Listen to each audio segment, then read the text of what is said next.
Have you ever wondered why the things that once made you feel alive suddenly feel empty, why the music you used to love no longer moves you, and the hobbies that once defined you now seem meaningless?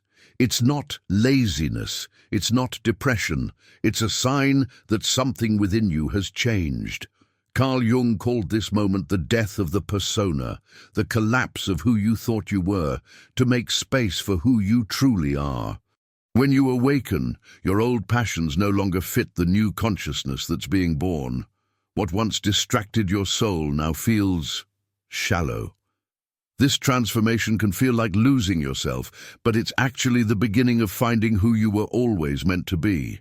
Because when the ego dies, your energy stops chasing stimulation and starts seeking truth. This is why your old hobbies lose their color after awakening. And in this video, we'll explore the hidden psychology behind that silent transformation. The paintbrush feels heavier in your hand. The guitar strings seem to resist your fingers. The garden that once brought you peace now feels like another chore. Something has shifted, but you can't quite name it. This feeling, this strange emptiness where passion once lived, marks the beginning of what Carl Jung recognized as an awakening. Think back to when you first fell in love with your hobby. Remember that spark, that rush of excitement, the way time seemed to disappear when you were immersed in it. Your hobby wasn't just something you did, it was a part of how you saw yourself. I'm a painter, you might have said. I'm a musician. I'm a gardener. These activities formed pieces of your identity, what Jung called the persona, the mask we wear to present ourselves to the world. But awakening changes everything. It begins quietly, often without warning. You might sit down to engage in your beloved activity and feel nothing. The colors seem duller, the notes sound flat, the earth feels like just dirt. This sudden shift isn't random or meaningless, it's deeply significant. Jung understood that humans naturally develop in stages. In the first half of life, we build our ego, create our persona, and establish our place in the world. We collect identities like badges, our jobs, our relationships, our hobbies. These things help us feel secure, give us purpose, and connect us to others. Your hobbies weren't just pastimes, they were anchors for your sense of self. But the soul yearns for more than just identity. As Jung discovered through his work with patients, there comes a moment when the unconscious mind begins to stir. It whispers that there's something deeper waiting to be discovered. This inner voice doesn't speak in words, but in feelings, specifically in the feeling that what once satisfied you no longer does. This inner dissatisfaction isn't a punishment. It's an invitation. When your hobbies begin to feel empty, it's because your soul is making space for something new to enter. The activities that once filled you completely can no longer do so because you're becoming aware of a deeper hunger. Jung called this the beginning of individuation, the process of becoming your whole, authentic self rather than just the roles you play. Think of it like outgrowing a favorite jacket. There's nothing wrong with the jacket. You've simply grown too large for it. Your old hobbies still contain the same magic they always did. You're the one who's changing, expanding, becoming more than you were before. This emptiness feels uncomfortable because we're conditioned to run from discomfort.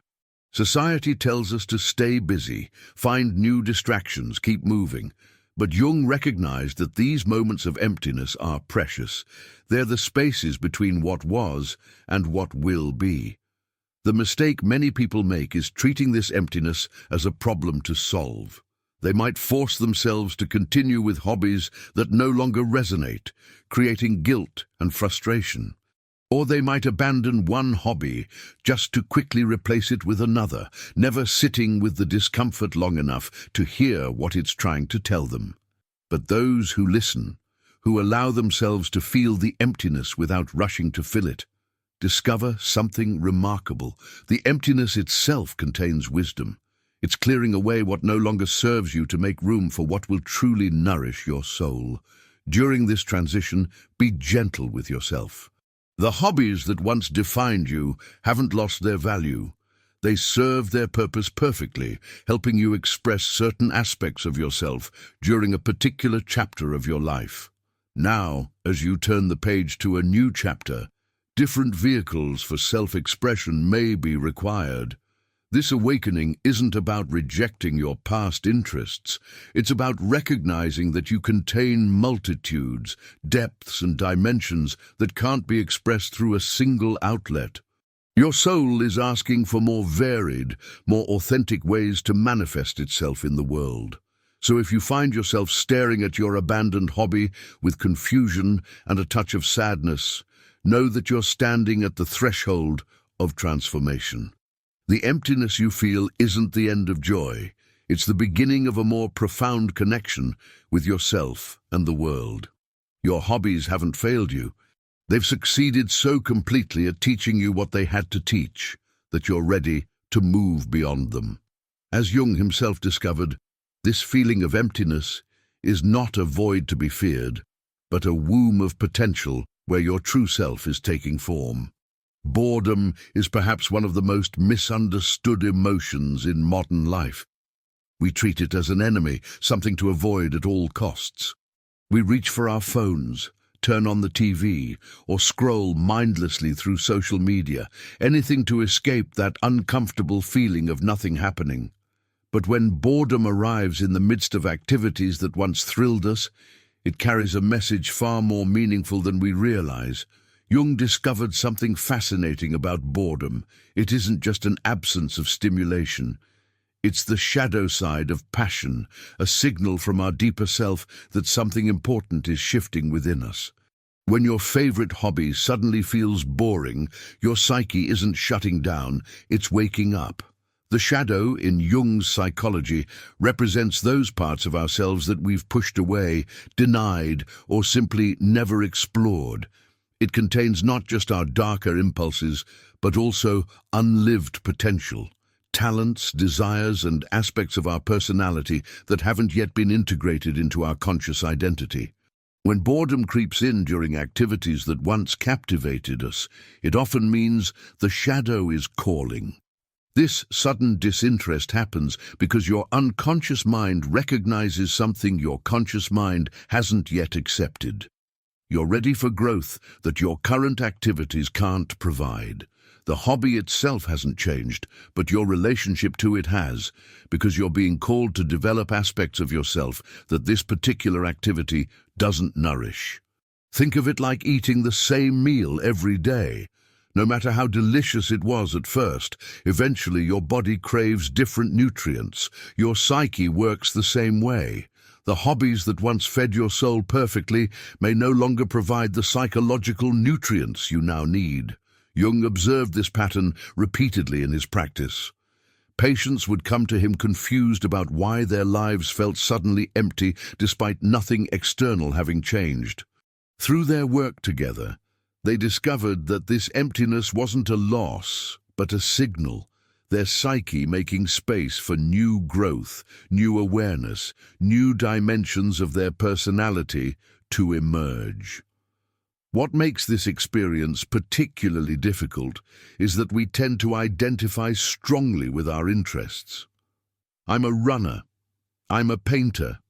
I'm a chess player. When these activities no longer resonate, we face not just the loss of a pastime, but a small identity crisis. Who are you, if not the person who loves doing that thing? Jung would suggest that you're becoming more yourself, not less, shedding a limited definition to discover a more complete one. This disinterest often coincides with other changes in perception. You might find yourself questioning aspects of your life you previously accepted without thought. Relationships, career choices, beliefs, all may come under new scrutiny. This isn't coincidental. The same awakening that reveals the limitations of your hobbies is illuminating other areas where you've outgrown old patterns. The boredom you feel isn't actually boredom in the conventional sense. It's more accurately described as a form of existential restlessness, your soul searching for more authentic expression.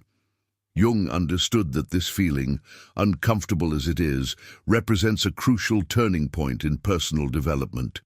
It's the psyche's way of preventing stagnation. By the way, if you're curious to go even deeper and integrate your shadows and light, check out the Sim Method ebook. It's a concise guide that can help you unlock your inner power in just 5 minutes a day. The link is in the first pinned comment below. Many people misinterpret this phase, assuming they need more external stimulation, a more exciting hobby, a more intense experience. But adding more of the same won't address the real issue. What's calling you isn't more activity, but deeper meaning. Jung discovered through his analytical work that this period of disinterest often precedes a significant breakthrough in self-understanding. Like the calm before a storm, the flatness you feel toward formerly beloved activities signals that energy is gathering below the surface, preparing for transformation. During this phase, paying attention to your dreams can be particularly revealing. Jung found that dreams often provide clues about what the psyche is seeking. Recurring symbols or themes might point toward aspects of yourself asking for expression, creative impulses, leadership qualities, nurturing abilities, or spiritual yearnings that haven't yet found their proper channel. This shadow of boredom actually contains the seeds of future passion. By sitting with the discomfort rather than rushing to escape it, you allow those seeds to germinate. The very activities that seem pointless now are creating the contrast necessary for you to recognize what will truly fulfill you going forward. Remember that in Jung's understanding of the psyche, nothing is wasted. The time you spent immersed in your hobbies wasn't merely entertainment, it was development. Those activities taught you discipline, focus, and self-expression. They helped shape aspects of your personality that remain valid and valuable, even as you move beyond the specific forms they took. The sudden disinterest you feel isn't failure. It isn't fickleness. It's evolution. Your psyche is wisely redirecting your energy toward what serves your growth now, not what served it in the past. This redirection, though it feels like loss, is actually an invitation to discover dimensions of yourself that have been waiting patiently for their moment to emerge. Imagine standing at the edge of a forest you've explored countless times. You know every tree, every path, every clearing. Then one day you notice a narrow opening between familiar trees, a path you somehow never saw before. That's what awakening feels like. The territory of your life remains the same, but suddenly you perceive depths and possibilities previously invisible to you. This transition from familiar pleasures to something deeper reflects what Jung observed in his studies of psychological development. He recognized that human consciousness naturally evolves through distinct phases. The first half of life focuses on establishing ourselves in the world, building careers, relationships, and identities, including the hobbies that express our interests and talents. But there comes a pivotal moment when the soul begins to ask for more. This shift doesn't happen because your hobbies were somehow lacking. They served their purpose perfectly, bringing joy, skill development, and a sense of accomplishment. But the soul's journey demands growth, and growth requires change. What once satisfied you completely now feels incomplete, not because it has less value, but because you're being called to discover value in new dimensions. The difference between before and after awakening can be understood as a shift from pleasure-seeking to meaning-making. Before, your hobbies brought happiness through achievement, distraction, or sensory delight. After awakening, your soul hungers for activities that connect you to something larger than personal satisfaction, something that aligns with your deepest values and contributes to a purpose beyond yourself.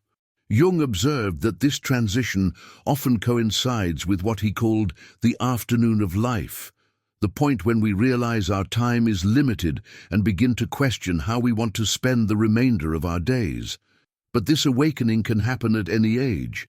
It's triggered not by years, but by inner readiness, often catalyzed by significant life events, loss, achievement, disappointment, or unexpected joy that shakes up our established patterns. What makes this journey challenging is that meaning can't be pursued directly. Unlike pleasure, which can be reliably produced through familiar activities, meaning emerges organically when we align our actions with our authentic self. And discovering that authentic self requires letting go of what we thought we knew about ourselves, including the hobbies and interests that once seemed central to our identity. During this transition, you might experience what feels like wandering in a desert. Nothing satisfies, nothing holds your interest for long. This barren period isn't punishment, but preparation. Jung understood that the psyche sometimes needs to clear space before new growth can occur. Like a field left fallow to restore its fertility, your inner landscape is regenerating. Many people panic during this phase, frantically searching for new distractions or forcing themselves back to old patterns. But those who trust the process discover something remarkable. Beneath the apparent emptiness, new sensitivities are developing. You might suddenly appreciate art forms that previously left you cold. Conversations that once seemed boring now reveal surprising depth. Simple experiences, a walk at sunrise, the sound of rain, a child's laughter, carry unexpected richness. This heightened awareness reflects what Jung called an expansion of consciousness. Your perception literally widens to include aspects of experience you previously overlooked. This expansion doesn't happen because you're trying harder. Quite the opposite. It happens because you've stopped filling every moment with familiar activities and created space for new awareness to emerge. The journey from pleasure to purpose doesn't mean abandoning enjoyment. Rather, it means discovering a deeper kind of joy, one that comes from alignment with your whole self rather than just satisfying immediate desires. The activities that truly resonate after awakening often combine pleasure with meaning in ways unique to your individual path. Jung observed that the most fulfilling activities after awakening tend to engage both our personal talents and our contribution to something beyond ourselves. This might mean transforming a hobby into teaching or mentoring others.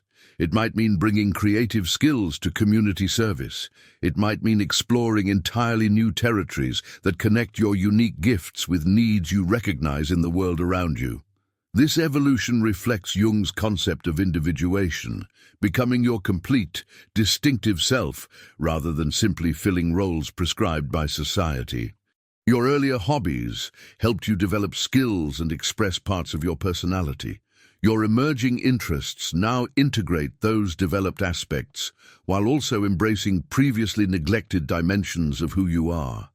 The beauty of this journey is that nothing is truly lost. The skills, insights, and sensitivities you developed through your former passions remain available, often resurging in surprising new forms. The musician might find their sense of rhythm enriching their public speaking. The gardener might discover their patience with growing things translates to nurturing human potential. The chess player's strategic thinking might illuminate complex social challenges. This integration of past and present, pleasure and purpose, represents what Jung saw as the ultimate aim of human development, not perfection, but wholeness. Not the rejection of any part of yourself, but the harmonious relationship of all parts, creating a life that feels not merely entertaining but deeply meaningful. When interest in once beloved activities fades, a common question arises. Am I experiencing spiritual awakening, or am I just being lazy? This uncertainty is natural. Both states involve pulling back from previously engaging activities. Yet they come from entirely different places in the psyche, and learning to distinguish between them is crucial for navigating this transition wisely. Jung understood that genuine psychological transformation often looks messy from the outside. The butterfly emerging from its chrysalis appears to be in crisis rather than transformation, unless you understand the process underway. Similarly, awakening can initially resemble depression, laziness, or even failure if you don't recognize the deeper currents at work. The first key difference lies in what Jung might call energy direction. In laziness, energy is being withheld, conserved rather than channeled. You know what you should do, but you simply don't want to make the effort. In awakening, energy isn't absent, but redirected. You may actually feel intensely energized, but find that your formerly satisfying activities no longer capture that energy. It's not that you lack motivation, it's that your motivation now flows towards something your conscious mind hasn't yet fully identified. Pay attention to your dreams and daydreams during this period.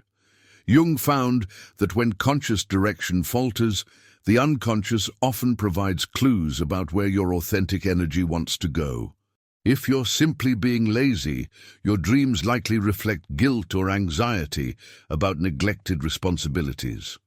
If you're awakening, your dreams might feature symbols of transformation, unknown rooms in familiar houses, unfamiliar landscapes, or encounters with figures who seem to offer guidance. Another sign involves your relationship to meaning. Laziness typically doesn't prompt existential questioning. You still believe your hobbies matter. You just don't feel like doing them. Awakening, by contrast, often triggers profound questions about what truly matters in life. You might find yourself wondering not just about your hobbies, but about your career, relationships, and long-held beliefs. This wholesale re-evaluation suggests something much deeper than simple avoidance of effort. Your emotional landscape provides further clues. Laziness usually brings temporary relief, followed by feelings of guilt or emptiness. Awakening, while sometimes painful, carries an undercurrent of rightness, a sense that despite the discomfort, you're moving towards something important rather than away from something difficult. Jung observed that even when his patients struggled with the disorientation of transformation, they often reported a strange certainty beneath their confusion, a feeling that they were finally on an authentic path. Physical symptoms sometimes accompany true awakening. You might experience changes in sleep patterns, appetite, or energy levels that have no obvious medical cause. Jung noted that significant psychological shifts often manifest physically because mind and body are inseparably connected. These changes aren't necessarily problematic, they simply reflect the magnitude of the transformation underway. Your relationship to time offers another revealing contrast. Laziness typically involves wasting time, filling hours with meaningless distractions to avoid what feels demanding. Awakening often creates a different temporal experience, a sense of stepping outside ordinary time. You might find yourself naturally drawn to moments of stillness or contemplation. Activities that once seemed like wastes of time, watching clouds, walking without destination, sitting in silence, suddenly feel rich and meaningful. Perhaps most tellingly, laziness doesn't change how you see the world, only how you respond to it. Awakening subtly shifts perception itself. Colors might seem more vivid. Conversations reveal layers you previously missed. Art, music, or literature that once left you cold might suddenly speak to you. These perceptual shifts suggest consciousness itself is expanding, not merely withdrawing. Jung would also point to synchronicities, meaningful coincidences that seem to confirm you're on the right path. During genuine awakening, you might notice patterns of events, encounters with exactly the right person at the right moment, or books falling open to precisely the passage you needed to read. These experiences create a sense that something larger than your conscious mind is guiding your development. Your relationship to vulnerability changes as well. Laziness often serves as protection against potential failure or judgment. Awakening typically increases willingness to be vulnerable, to not know, to begin again as a novice, to allow others to witness your uncertainty. This openness doesn't come from carelessness, but from a growing trust in your own authentic process. Finally, consider how you feel when you imagine returning to your former hobbies. If the thought brings relief, I should really get back to that, you might simply be avoiding something challenging. If it brings a sense of constriction or stepping backward, you're likely experiencing genuine growth beyond former limitations. Remember that awakening doesn't mean permanently abandoning all former interests. It means relating to them differently, perhaps less compulsively, more selectively, or with fresh perspective. What changes isn't necessarily what you do, but who you are as you do it. And that transformation, becoming more fully yourself rather than just repeating familiar patterns, represents what Jung saw as the heart of psychological development. The path of awakening isn't a straight line. It curves, doubles back, and sometimes returns us to familiar territory, but with new eyes. This winding journey reflects Jung's understanding that psychological growth follows a spiral pattern rather than a linear progression. We revisit old ground, but from a higher vantage point, seeing depths and connections invisible to us before. Many people assume that losing interest in beloved hobbies means those activities will never again bring joy. But Jung observed something more nuanced. Activities often return to our lives after awakening, transformed by our expanded consciousness. The difference lies not in what we do, but in how and why we do it. Think of it like returning to your childhood home as an adult. The physical structure remains unchanged, but your perception of it has completely shifted. Rooms that once seemed enormous now appear smaller. Details you never noticed, the craftsmanship of a banister, the pattern of light through a window, suddenly capture your attention. This same transformation happens with hobbies after awakening. The key difference involves your relationship to the activity. Before awakening, you likely engaged with your hobbies from what Jung would call an ego-driven perspective. You pursued them for achievement, distraction, or identity, all perfectly valid motivations that serve important developmental purposes. After awakening, you approach activities from a more integrated place, one that includes both ego needs and soul longings. This integration doesn't happen overnight. There's typically a fallow period when former passions hold no appeal. This emptiness serves an essential function. It creates space for your authentic self to emerge without immediately filling that space with familiar patterns. Like letting a field rest before planting new crops, this apparent emptiness restores fertility to your inner landscape. The return to former interests often begins with fleeting moments of reconnection. You might pick up a guitar with no intention of playing seriously, only to find yourself lost in music for an hour. You might sketch idly while on a phone call and suddenly feel a forgotten creative spark. These moments aren't false starts, but gentle invitations. Your psyche testing whether these activities can now serve your whole self rather than just your persona. What makes these reconnections possible is the release of expectations. Before, your hobbies may have carried the weight of ambition, social identity, or escape from uncomfortable emotions. Now, approaching them without those burdens allows their intrinsic qualities to emerge. The activity itself, not what it symbolizes or achieves, becomes the point. Jung noticed that activities revisited after awakening often reveal unexpected depths. The surface pleasures remain, but new layers of meaning emerge.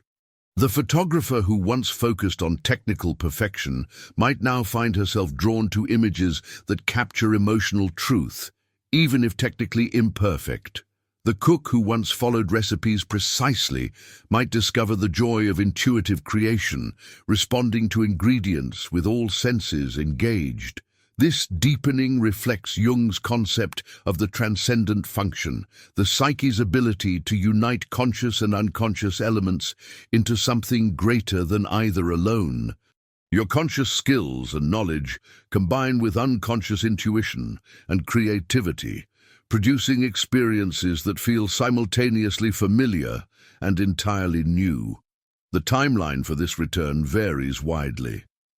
Some people reconnect with former passions within months of their initial withdrawal.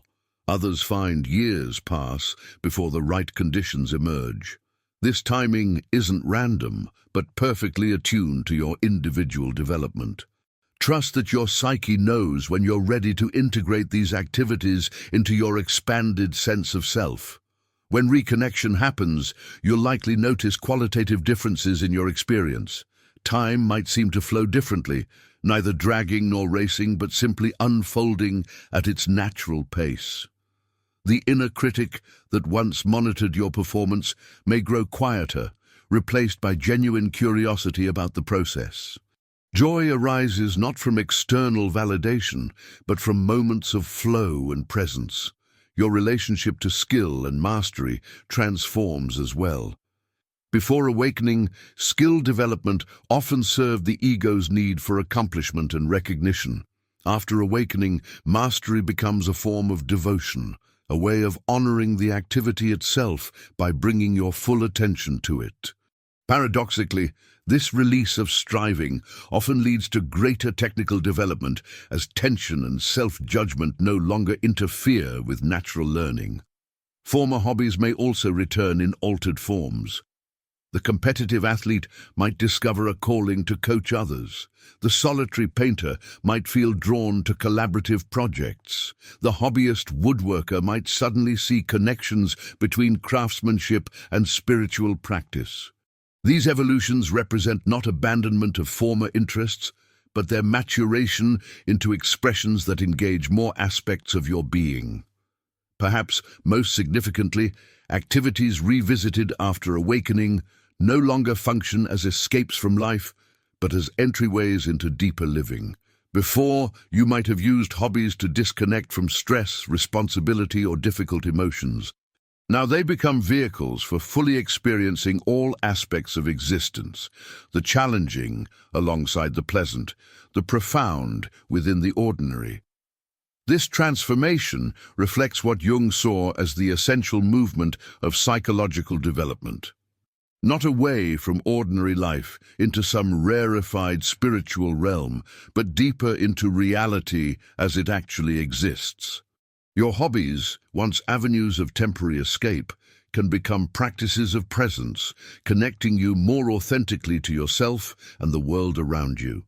The way back to former passions isn't found by forcing interest or recreating past conditions.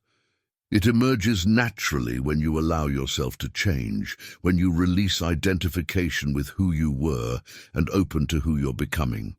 In that openness, you discover that nothing meaningful is ever truly lost. It simply transforms along with you, revealing new dimensions as your capacity to perceive them expands. The journey through awakening isn't about discarding what once brought you joy. It's about transforming how you engage with everything in your life. As Jung discovered through his work with countless patients, the death of old interests signals not an ending, but a rebirth of your relationship with the world. When hobbies lose their appeal, it's your soul creating space for authentic expression that includes but transcends previous passions. This transformation doesn't happen instantly or linearly. It unfolds in its own time, often returning you to familiar activities, but with entirely new perception. The guitarist who once played to impress now finds in music a wordless language for expressing truth. The painter who sought perfection discovers beauty in imperfection. The gardener stops forcing growth and learns to nurture what naturally emerges.